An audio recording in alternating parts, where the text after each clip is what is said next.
back with another book club conversation here at Champion Reads. We're really excited to be here today and to start a new conversation. I mean, we were digging and digging and digging with our last book. No, I'm just kidding. We had a really great time and I learned a lot, and I actually really just improved my knowledge and information about financial decisions and wealth and so much as we just wrapped up our conversations on the richest man in Babylon. And now we're shifting gears and we're talking about a really cool book. And I've been excited to listen to it while I've been at the gym. I've been reading it late nights and just looking into this. But boom, baby, The Speed of Trust by Stephen M.R. Covey. That is the son of Stephen Covey. And we're excited because there's some valuable lessons here, a little bit more relevant and modern perspectives, but also just really, really great topics. And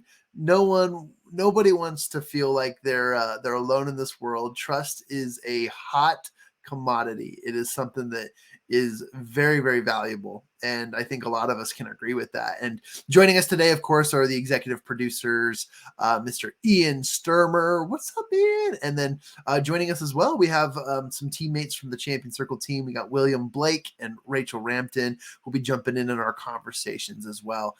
And again, I'll bring it up on the screen here, but we're going to be talking about The Speed of Trust. Check it out. It's a New York Times bestseller.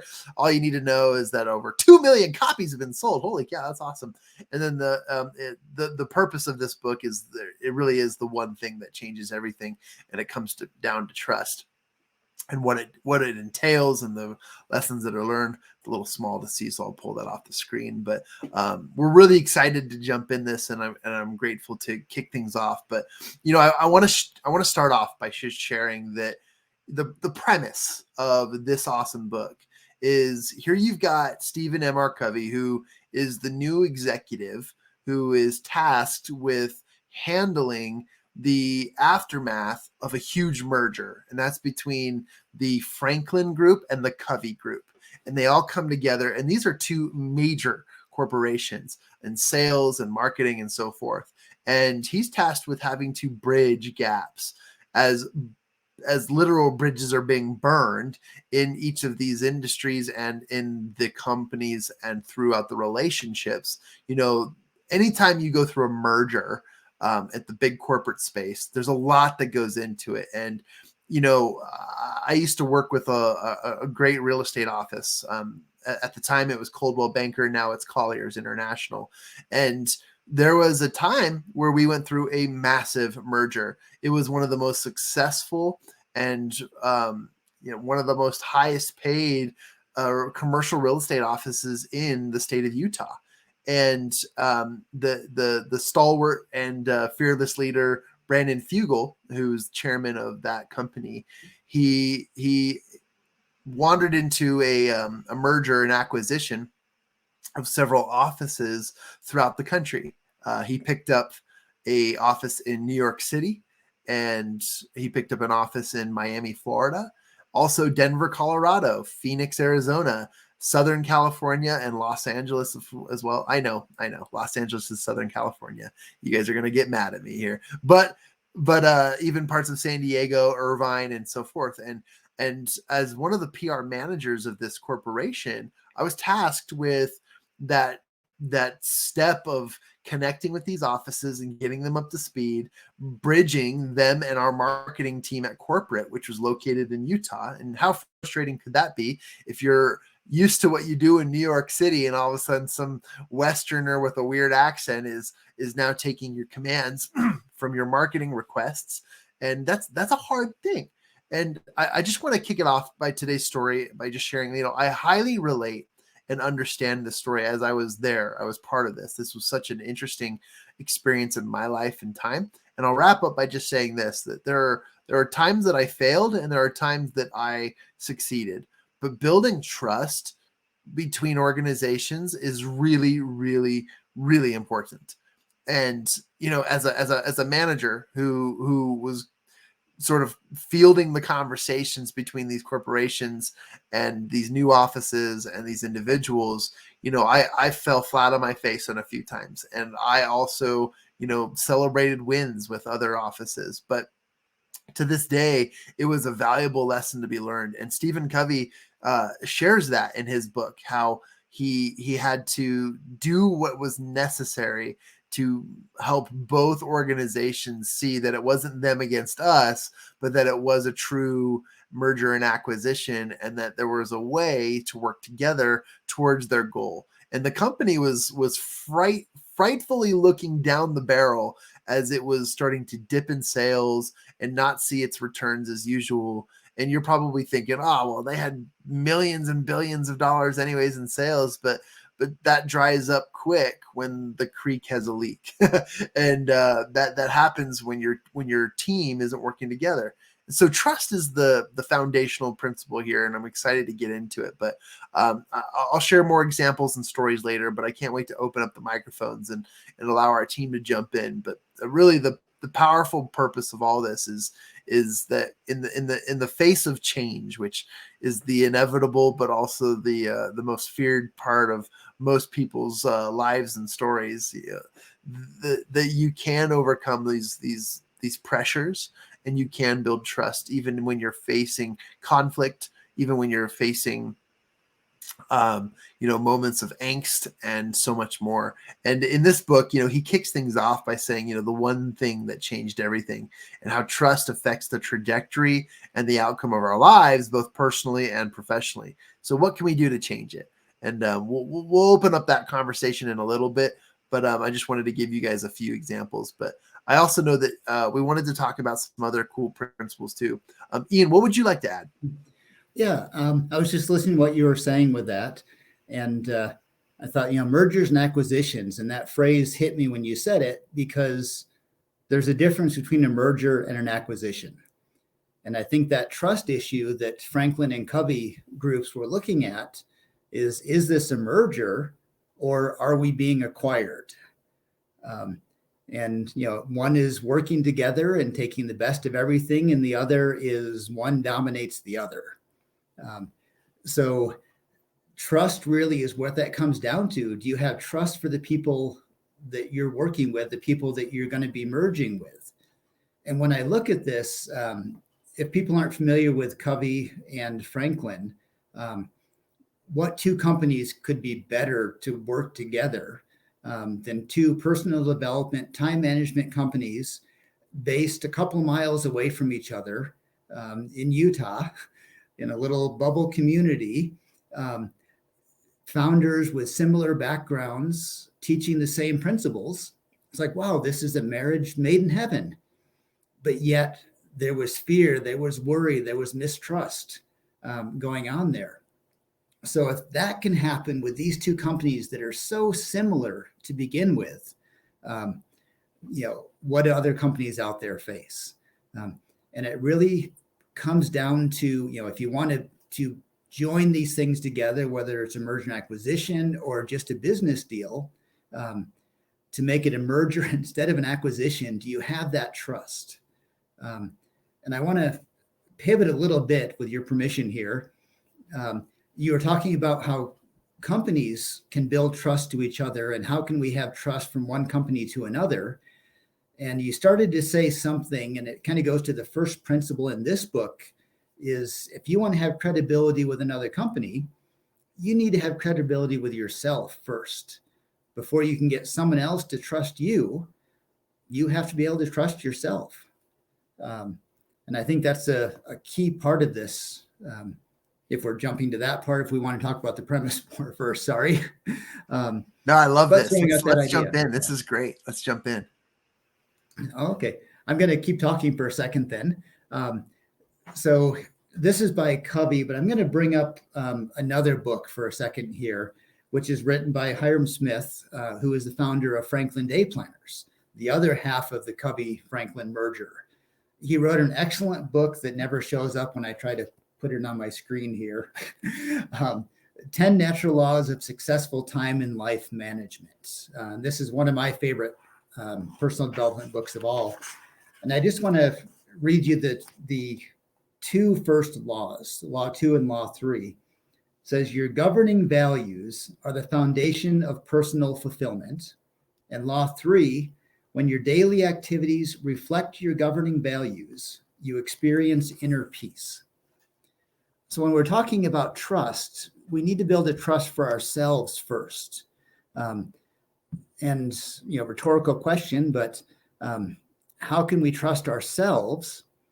And he kind of mentions in this book, and this very much fits Stephen M.R. Covey's comments as well, that once we know our foundational beliefs and principles, if our actions we take daily are reflecting those beliefs, we'll have inner peace, we'll have inner trust, and people will trust us as we trust ourselves, because our actions are congruent with our beliefs.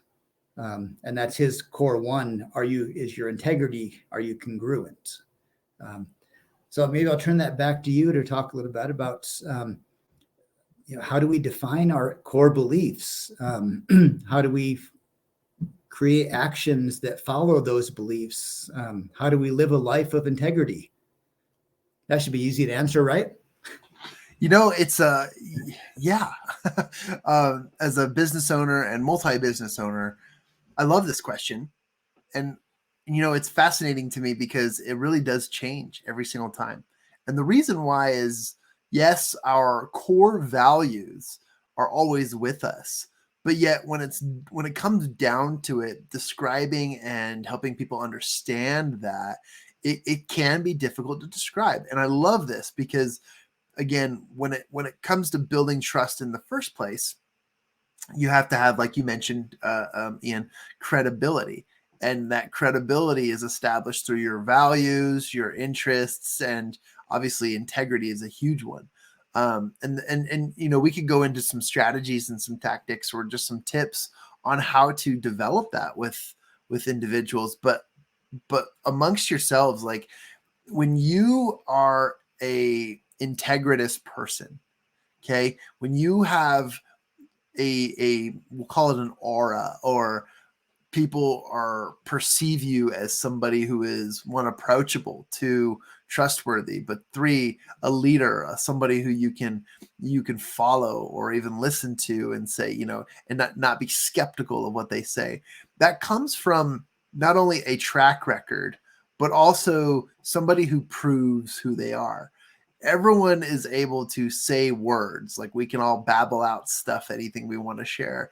But when your words have meaning and when your words elicit trust, that is a place that obviously builds character. And your character is a representation or a reflection of your business.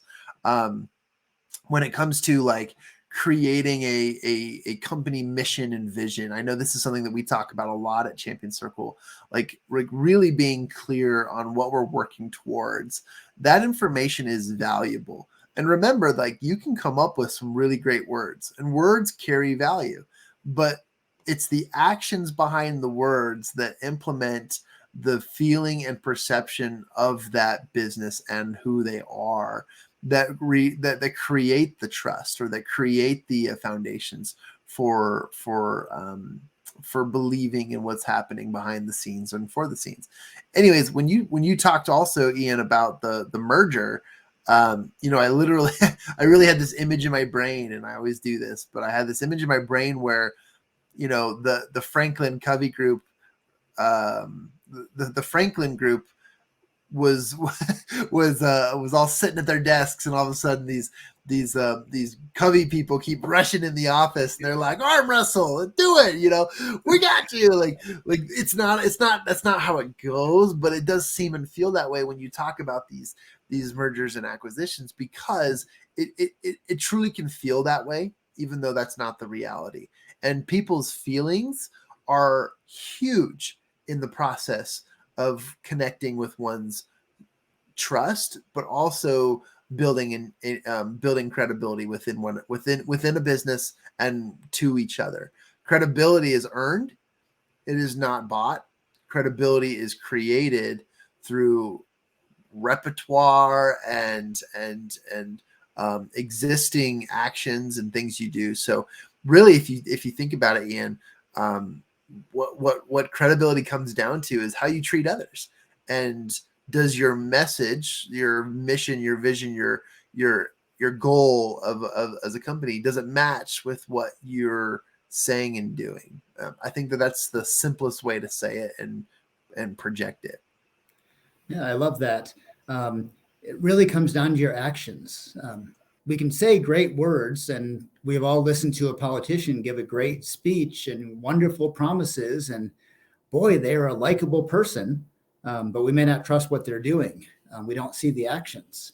And that action, sometimes just one person making a step, makes a big difference on the other side. Covey gives a great example in here of a coffee vendor. He's got a little coffee cart in an office building, and he found that he was spending so much time making change that he couldn't do as many transactions. So he ended up putting a little jar saying, here's the prices, drop your money in and make your own change. And people thought, well, he's just going to get robbed blind doing that. But he found out that he actually made more money because people were more willing to leave a bigger tip or not take change out. Because this guy showed trust to his customers. And the customers felt honored that they were trusted so much. And they were willing to pay more and help this guy out because of that level of trust. So I think that's kind of a micro example of the macro side of things. And I'm going to give one more quick example of just the idea of trust as this buildup over time. So I recently bought a car, and I got a Toyota, and test drove it. I did a quick Google search, spent about 3 minutes reading a couple of reviews, and thought, okay, that's good. I also have a vacation coming up, and I saw this new kind of a suitcase that came out, and I thought that looked interesting. I probably spent an hour looking at reviews on this suitcase.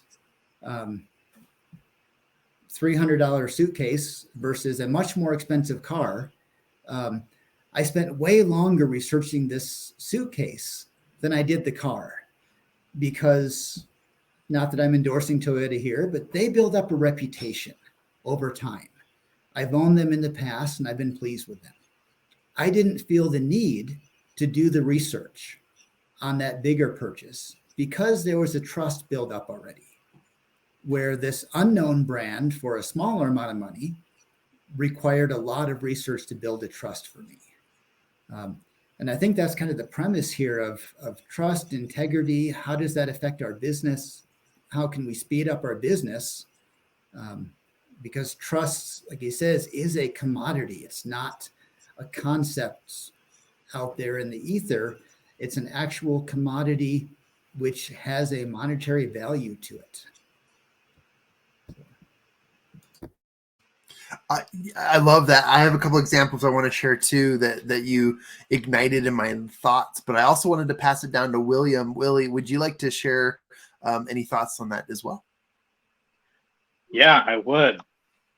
What a good example. And that, Ian, your example reminded me of this restaurant in Idaho where I think they're called the Bread of Life. And literally all what they do is they don't have prices on their sandwiches. You just go in, you make a sandwich, and the whole thing is to help feed the homeless and feed people who don't have money. But people who want to go there are able to, they have a little tablet thing where you can donate it or pay for, however much you need. And they found over the last couple of years that they've made more not putting prices on it and just trusting people and helping them serve. I thought that was really cool that people are willing to give more if they're not expected in a way to pay a certain price, but just us as humans, we're willing to give more and trust people more with our money for doing good in the world. And so, Ian, that popped that example in my head. And if I can touch also on what you mentioned earlier about ourselves, we were talking about values. And what I've seen is our core values aren't our core beliefs. Here's what I mean by that. A core value of mine could be honesty, right? Being honest in everything I do. However, my belief in what I act on is when I get in trouble, I might tell a little white lie or not the whole truth, just so that I get in less trouble. So even though my core value is honesty, when it comes to my action and belief, it might not be the exact same way. And I think that has to do a lot with how we trust ourselves. Because if you, in another example, and then I'll tie them both together, if as individuals, if we are told to be somewhere at 9 for like a 9 to 5 job, we will be there at 9 and we'll show up and we'll do the work. However, if we tell ourselves that we are going to go to the gym at 9, at least in my experience, I don't know, maybe I'm just like the imperfect one here, but I don't go to the gym at 9. And the question isn't, is that more important or anything? It's, am I trusting myself in what I need to do and what I tell myself to do? I know for me, I've consistently said to myself that I don't trust myself, not because, it's not the value of it, because the value side of it, yeah, I trust myself. But like when it comes to my actions, when it comes to what I actually believe, it's, it's me not taking action on what I need to do. So with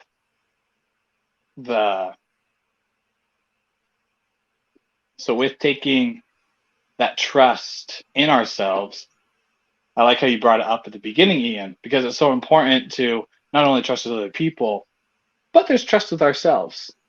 Because sometimes, the values that we want to hold aren't really our beliefs. But we can change that, right? That's the wonderful thing about Champion Circle and what they teach. It's the wonderful thing about John, what you and Ian, what you both are talking about with the speed of trust. When we trust ourselves, the speed's going to increase. Mm. Yeah. Well, and when we start trusting ourselves, we start trusting other people faster as well. Oh, I love that. Thank you for sharing that, Willie. Ian, did you want to add something to that? Yeah, just reminding me of a quick little story.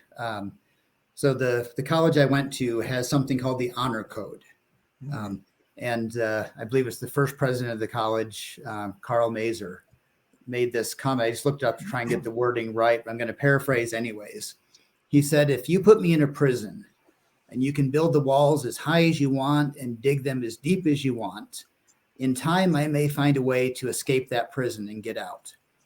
But if you draw a chalk circle around me and have me give my word that I will not cross that circle, I will die of starvation before I ever leave. That's that personal integrity. I wish I could say that was me. I'm trying to get that direction, trying to work towards that. I sometimes fall prey to some of those little white lies and some of those justifications as well. But that whole idea of trust, if we can trust ourselves, how much better would we be at achieving our goals? If when we made a goal, we had to trust that it was based on our true values and our beliefs came into line with those values and our actions came into line with those beliefs.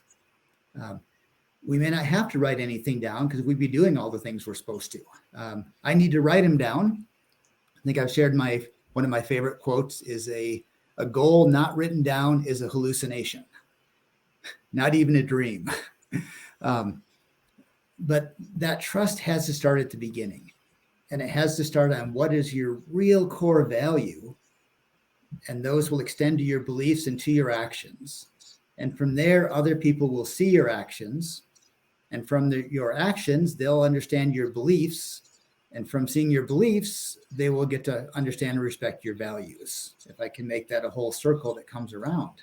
And I think it really comes down to actions in the end. We have to know our core beliefs. We have to know what we want, what's important to us. But if we're not acting upon that, nobody else is ever going to know. So actions in trust. Ah, man, I love this. I, so many great examples are popping up in my brain, and I want to share a couple. But I love what Willie, what you said, and thank you for those great examples and for tying them both together. Ian, thank you for what you shared too. You guys got me thinking. And before I jump in, I just want to kind of tie this conversation together too by saying, in the first section of the book, Stephen Covey starts to talk about what he calls the first wave of self-trust. And there's five different waves, right? And I think there's five. Let me make sure, just so I don't. Yeah, we have fifth. There we go. Yep. So the five waves of trust, and there's the first section is inspiring self-trust. Okay. And in these principles, he talks about beyond ethics, as Ian suggested earlier, there's these things called the four cores of credibility. And in them, the first one we talk about a lot at Champion Circle is integrity, because integrity isn't just the time old definition of what you do when no one's watching, but integrity is your relationship with your values and self. And I think the next part, the word I was looking for earlier, and I'm glad I looked down at the book and was reading through it. The word I was looking for is congruency. Are your actions and your words congruent with your beliefs and your values? And I love that. And then the second piece to this is your intent. And you think about the merger example, and it's like when I send a harmless email over to the Franklin group from the Covey office, my intent is to just continue to fulfill a project. But from them, they're like, oh, they're so rude. How dare they ask us of that? It's such a menial thing. Like, what do they think? We're trash. Like it could be so perceived incorrectly. But again, when you build credibility, first of all, your congruency is your actions and your beliefs and what those entail. But then the next part is your intent. What is your agenda? I want to share an example. So when I was 12 years old, my mother was picking up side jobs to help us to be able to fit in. We weren't really like the richest family in our circle, even though we went to a nice school. We did, my parents sacrificed for us to be able to have what we had, and we're very blessed. But we weren't really as wealthy or well off as my peers. And so my mom would work side jobs and side gigs to help pay for that. And one of these jobs, we fell on an opportunity to do a vending machine business. And the vending machine business isn't a machine at all.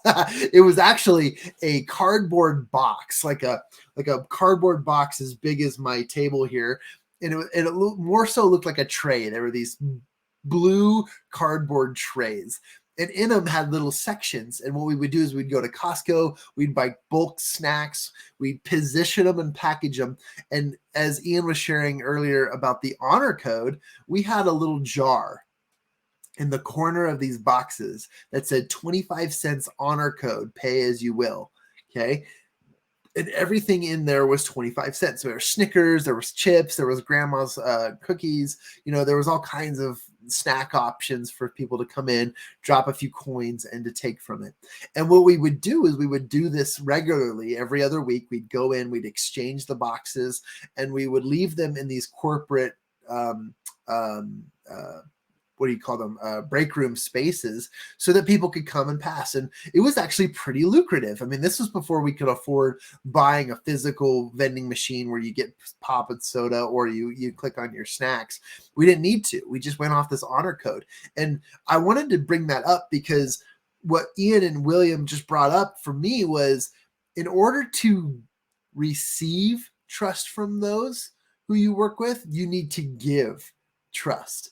And it's like the bank of trust, right? For the first time ever, I walked into US Bank, and shout out to US Bank, whatever. I'm not with them anymore. But my first time I ever had an experience with the bank, I went over to my first US Bank and I opened up a checking account. And I was nervous. I was like, so are you sure? I'm going to put my money in your bank. Now, forget everything we already know about banks and what they do with our money. But what builds trust is I go to this bank, I give them my money, And then when I want the money back, I go to the ATM, I put in my card, my information, and boom, deposited. I got cash, or I got money, or it's there when I needed it. And that builds an instant relationship of trust. I know that if I put my money in this bank, that I can go to that bank when I need it, and they will give me money back in return. So they are a safe place for my money.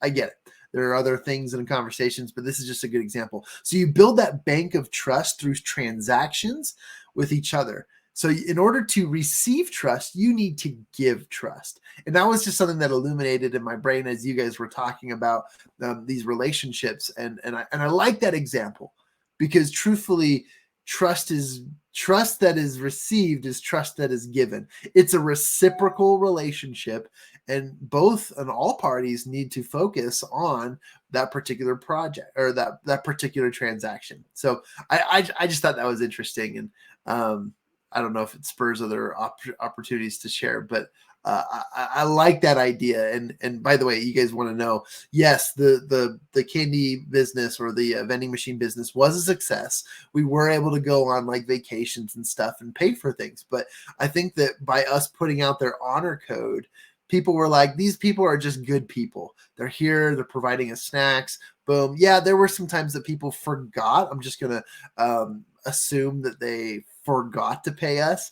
And, we lost some money there, but like it was overall a positive profit, which came from that trust. So I don't know, very, very interesting aspect to all of this. But sometimes these days people will do something similar to what we did, but they have to put on like a mission or some sort of purpose behind it rather than just money. For example, I walked into a corporate office the other day to give a speech, and I noticed a variety of snacks, and it was very, very similar to our candy business back when I was 12 years old. But what they said was every purchase goes towards the Make-A-Wish Foundation or something like that. And so now people are like, oh, well, the name Make-A-Wish, like if I eat the Snickers bar, I'm making a great contribution. And so that's where their money goes. And that seems to be where the mindset has shifted in the most recent years or in the last decade, which I'm very, very interested in, but I won't dive into that too deep. But Mike is hot. Go ahead, Ian. What would you like to share or add? Yeah, I was just thinking with your vending machine business, the flip side of that, I was driving through the Sierra Nevadas and I stopped at a rest stop, and every single vending machine was smashed open. And someone had gone in there, pulled out the little money changer thing in it, apparently a crowbar or something, and taken everything out of it. So it kind of begs a question, do we live in a society where we can afford to trust somebody else? How do we decide where that level is? At this point, I was watching that, not to make comments about different areas of the country, but there's some areas I'd be more willing to set that out in an office building. And there's other places that I would be worried that somebody's just going to take everything the first chance they get. So I guess in trust, we've got to look at what we're trusting. When are we willing to give some trust to gain some trust? And when are we willing to protect ourselves? And I kind of lost my train of thought as I was saying that one, where to go there, because we're talking about building trust, but there's an issue with that. Are we willing to be taken advantage of? And where is that line? How do we decide where that line is for us?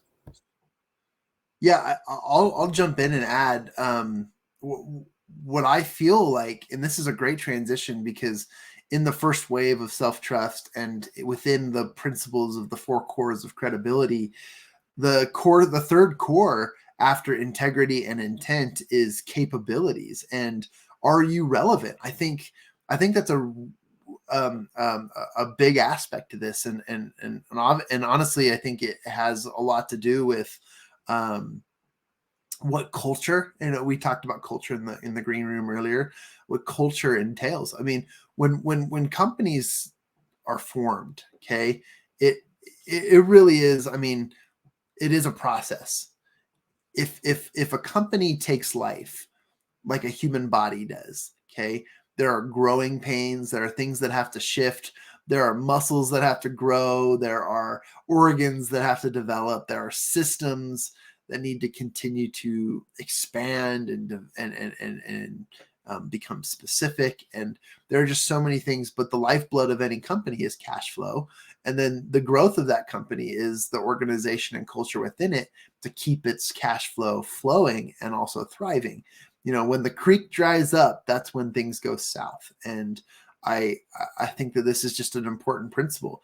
Relevancy is definitely relating to your culture.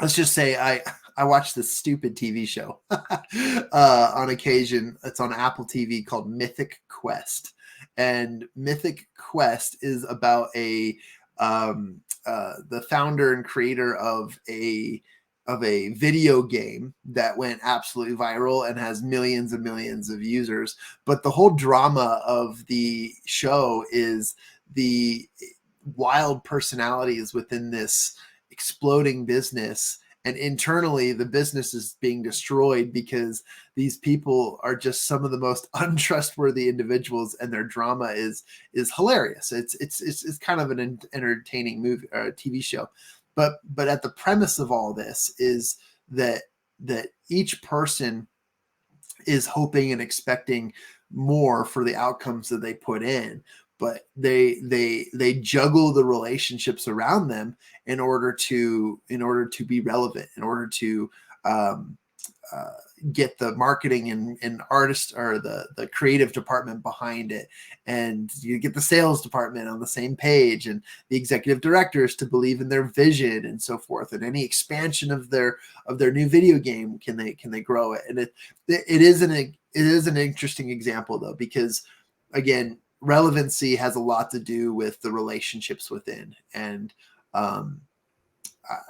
going back to Stephen Covey's example too, is just as they went through that merger, Ian, it's just like you described. Like, is this really is this like a true merge where mom is recently divorced, marrying a new dad, and the kids have to learn to live together? Or is this an acquisition where you are now ours and we are going to distribute whatever we want with you and do what we will?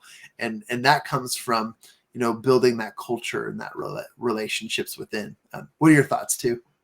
Yeah, as you were talking about that, remind me of an example my son gave me a few days ago. So he's studying game design in college, and he shared an example, and I'm not going to use the names because I haven't fact checked what he says, and I don't want to disparage any companies out there. But there was a company who produces a game and has a very loyal following in this game, as well as a lot of people who will build on it and make additions to it and draw artwork, putting you in the game, and independent artists out there. And there's just a worldwide following around this. The CEO of the parent company came out and said, we're not monetizing this game enough. So we're going to start charging people. If somebody's going to go on eBay and say that for $50, they'll make a painting of you in this game, we're now going to charge them a flat fee to be able to use the rights of our name in it. And word of that got out, and their online subscription had a huge drop, like 20 to 30% of their online subscribers canceled their subscriptions when news of this got out. And the company had to kind of do a turnaround and say, well, no, we were just thinking ideas. We weren't really going to do that. But the fact is, the company lost the trust of the people, of their consumers, their customers. They did an action which showed them not to be trustworthy, not to have their customers' interests at heart. And the customers very quickly left. And we've seen a lot of examples in the media in recent years about that. There was a bubbly soda company that was like the darling of millennials, for you kids out there. And the CEO made some statement, and all of a sudden their sales plummeted. J.K. Rowling made a statement about a political thing, and now people who loved her books are running away from them. Whether you agree with her or not, it's not the issue here. But if you lose the trust of the people, if you stop looking at who your customer, who you're trying to benefit, what your purpose is, people are going to see that now more than ever. And it's going to hurt your bottom line. And I'm not saying that we need to be trustworthy so we can get rich. We need to be trustworthy so we can be trustworthy. But a byproduct of that trust is going to be better business, better sales, better partnerships. And that will increase our bottom line through not needing to research companies like Toyota and myself. I didn't feel a need to research them very much. Unlike the suitcase company that I didn't have any trust with. And now I've probably spent more money on the time I've spent researching than I would if I just bought the suitcase to begin with. But that lack of trust has cost me in time and money. In this case, through nothing the company has said or done. But they didn't have a trust build up. They didn't have those small steps, those other people I trusted with them. So I rambled a little bit. I apologize. Oh, that was great. Yeah, the idea of trust, if we build that, we have a customer base. We have a loyal customer base because of trust. But we need to keep that. We need to stay true to those values and pay attention to what people care about. So, especially I'll add. Oh, sorry. I'll add to that, Ian, and say,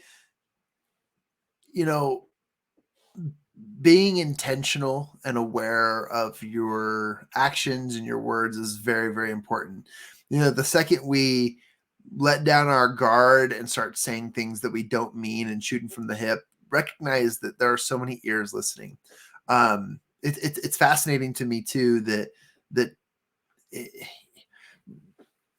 there's the phrase, and I'm just going to reword this phrase because we're very familiar with it, but like one right can overwrite the wrongs of other things, right? But I'm going to flip it around. I think I said that wrong, but it's like one wrong can undo a whole slew of rights.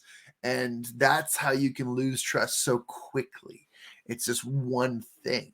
And it's not that we have to walk around on eggshells, but build the muscle, build the confidence in doing the right thing all the time. That's the part of integrity. And then the fourth core of the four cores of credibility, the fourth one after integrity, intent, and capabilities is results. And your example, Ian, is perfect because where you already trust and know that, Toyota is a good company, there's no really need to dive in deep to the research of them. That has built us. And what's interesting too, is that's a company that you're not spending a couple bucks at. Like a car is a big investment. It's not even an investment. It's a big endeavor. And, there's some recent examples in the news now too.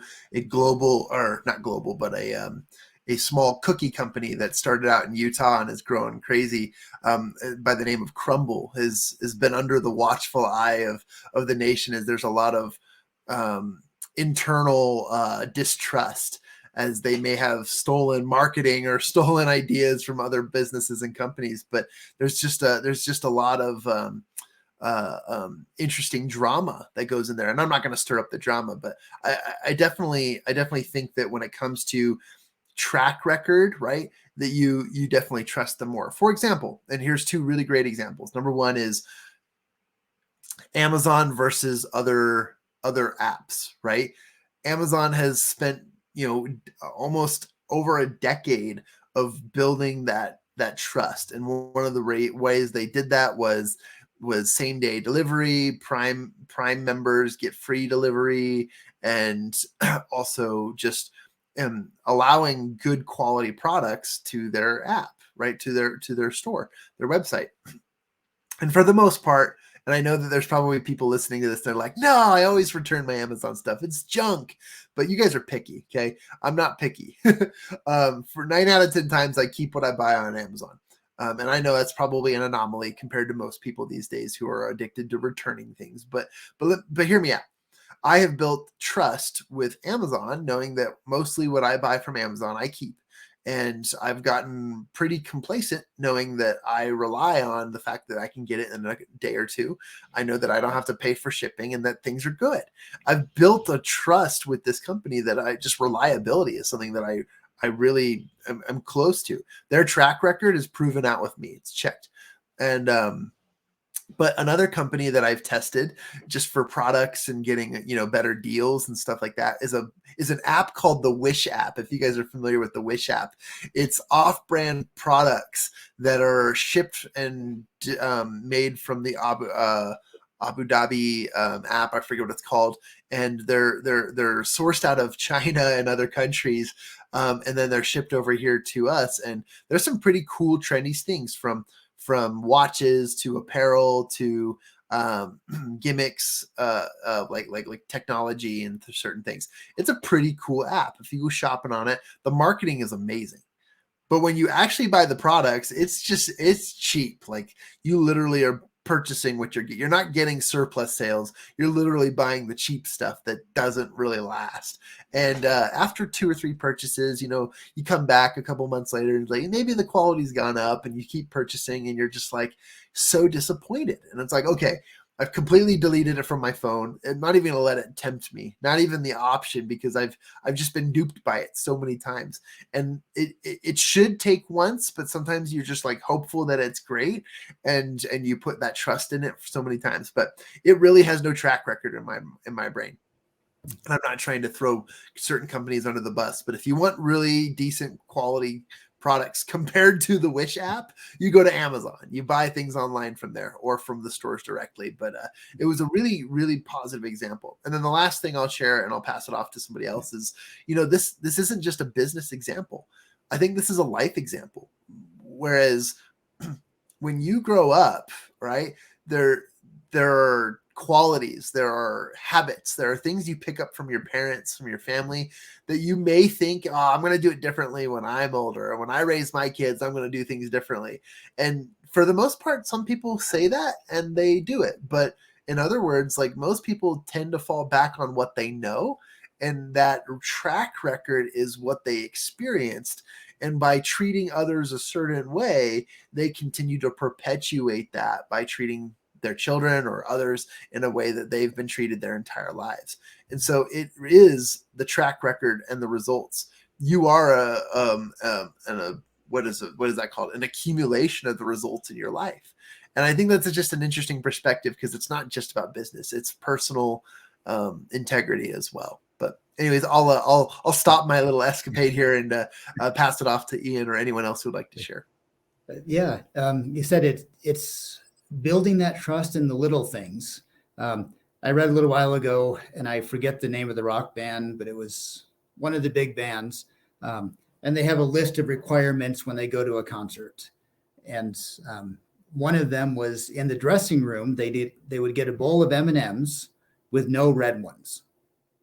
And when they get there, they go through that bowl, and if there's a red M&M in there, they know that they really can't trust the stage crew, and they've got to really check what was set up, because if they can't do a little thing, they're not going to be able to do a big thing. If they can't trust them to sort out the colors of the M&Ms, then they're not going to trust them to put a 500-pound speaker over their head. So making sure we follow through with the little things. An old example of whether you can trust somebody is look at their shoes. If they polished their shoes, then they paid attention to the little things, and you can probably trust them with something bigger. If they didn't polish their shoes because they thought nobody would notice, then who knows what else they're going to cut corners on. And as we build up those little things, we get that trust. And I'm going to jump back to my Toyota and suitcase story. If my new Toyota turns out to have some problems, I'm going to say not every car off the line is going to be perfect. Not every model is great. And it's probably going to take another couple of cars or more stories before I lose faith in Toyota. If that suitcase, if I ever decide to buy it and it comes and there's a problem with it, I'm going to say this company's bad. I'm going to give Toyota the benefit of the doubt. I'm going to let them fail a few times because they have a trust. And I think Covey refers to it as a trust bank. You build up an account by depositing trust in it, so that when something goes wrong and there's a withdrawal on that trust, there's still something left in there. If there's nothing in that account to begin with, and the first transaction is a withdrawal, then there's never going to be trust in that company.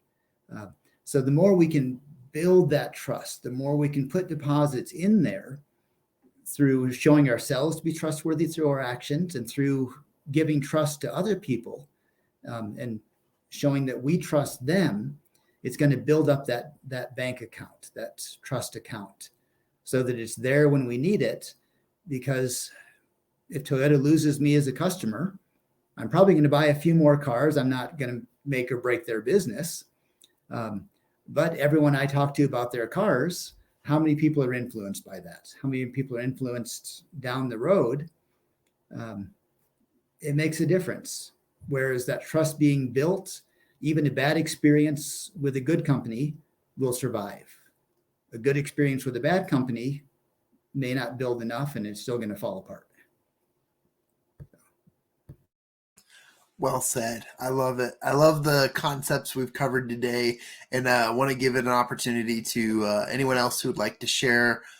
Otherwise, we can sort of bring this to a close. That really sums up the first, I guess, section of the book, and we'll get into the other sections throughout this month. And just really appreciate the conversations and the ideas that came from this. And I love the lessons. Right, it is such a powerful reminder that trust is so important, and the values created with it and through it are obviously those that can lead multi-billion-dollar corporations, or they can lead a small business like yourself. And also they can improve families, they can improve relationships, and so much more. But at the end of the day, trust is everything. It creates that expectation, it creates that relationship, and allows us to build thoughts, opinions, and so much more based on track record. So, I mean, if there's really a silver lining here, or any just like bottom message, obviously it's get into this book, guys, learn as much as you can.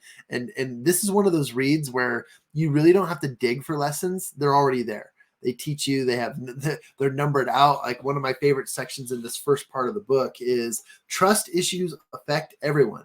And there's like 10 examples of things people say and do that affect you when it's either building or destroying trust. And I'm really excited about it. This is a fun book. It's a good read. When you get into it, obviously, if you guys saw my screen, if you're listening, you don't get to see my screen, but it's a pretty thick book. I mean, we're talking, there are 370 pages. So it's a good read. You'll fly through it. There's some great lessons, and we invite you to pick up a copy and join the conversations with us as we sort of bring this to a close. Now, we meet every week on Fridays. We'll release this by Monday, and we hope that everyone just enjoys the conversations. If you have any questions, or if you want feedback, or if you want to add anything, send us a note. We'd love to bring it onto the show, add it to what we do here on the Champion Reads podcast. But we would love to hear from you. You can send us a message or an email to team@mychampioncircle.com. That's going to get you right to where we are. And also, I just remembered as I was saying that we have a Champion Reads email, but I won't share that just yet. We're keeping that one protected for now. So Champion Circle is the founding sponsor of this, and look for Champion Circle near you. Right now, we've got chapters built in Utah. You can attend at any time, as well as you can participate in our monthly virtual workshops and training via Zoom. And those are fun, exciting, and we walk through the personal development steps of Think and Grow Rich, as well as the applicable resources that are that can be used in your life to achieve what you're working towards. We have a support team there. We've got accountability and some coaching, and then of course the favorite of all favorites. Everyone loves to come to our Play to Connect events, where we get together with a bunch of professionals and act like children for the evening. No, I'm just kidding. But we do have fun. We get out and we do things that make us laugh, that let down our guard, and to build that trust. And that's one thing that Champion Circle prides itself about, is building trust, so that we can mastermind and work together and open up our hearts and our thoughts, so that we can quickly and build success through accelerated forms. And that's really the purpose of what we do here and why we're here as well. So this is, if in many ways, Ian, thank you for suggesting this book to us. As I was talking to my father the other day over dinner, I was mentioning, yeah, our book club's reading The Speed of Trust. And he goes, my company reads that every year. And I said, oh, wow, that's really interesting. He says, yeah, this is one of those books like Good to Great and a couple other the classics that you should probably always stay, what's the right word here? Not abreast, but like constantly in tune with, because of its principles. And yeah, we're digging into this one a lot. So appreciate you guys. Any final thoughts or comments? Otherwise, we can hit the outro and then get on to our next session. But this was the first part of many parts to come from the Speed of Trust conversations. And we appreciate you. Awesome. Okay, guys. We'll talk to you soon. And I'm going to hit the outro button in 5, 4, 3, 2. Woo!